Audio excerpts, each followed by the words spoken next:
Can I make a game in 24 hours? Now, making games is hard, but it can be easier than you think. You don't always have to spend years on a game. Sometimes you can make a game in just a month, or a week, or a day.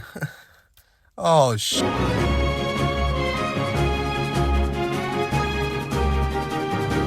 Now, it's no secret that making games can be a long and tiring process that can sometimes last for years, or in the case of Rockstar, decades.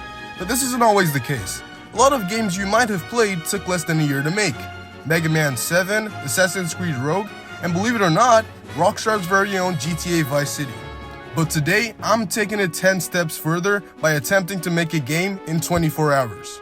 I started out by modeling a bird.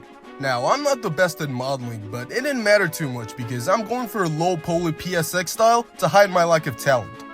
I put the bird in the scene and made some code for it that makes you control its position by moving the mouse around.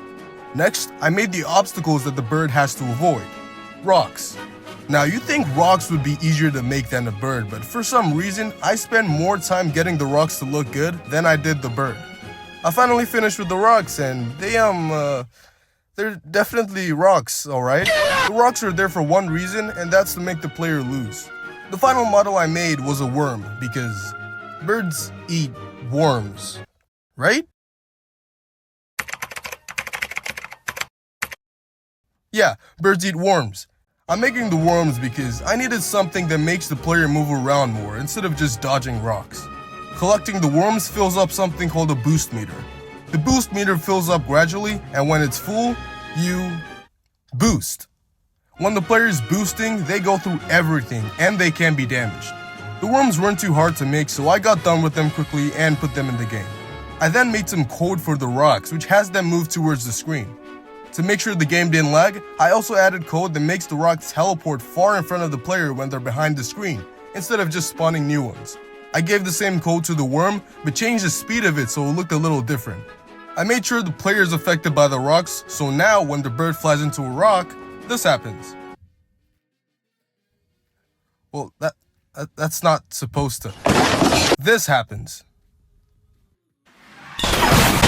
Next, I made the scoring system, which in this case was just how deep in the hole you go. Sorry, I mean how far inside you get. How long you've been in the hole. To make the game seem more professional, I added a cutscene when the game starts of the bird going down the hole. And then I polished the game with shadows, occlusion, a PSX filter, and more stuff to make it look better. I then rounded things up by doing some quick rounds of playtesting and making a quick title screen so you don't just jump into the action like I did with my first relationship. And yeah, I actually did it. I made a game in 24 hours. If you want to try it out, the link to the game's in the description.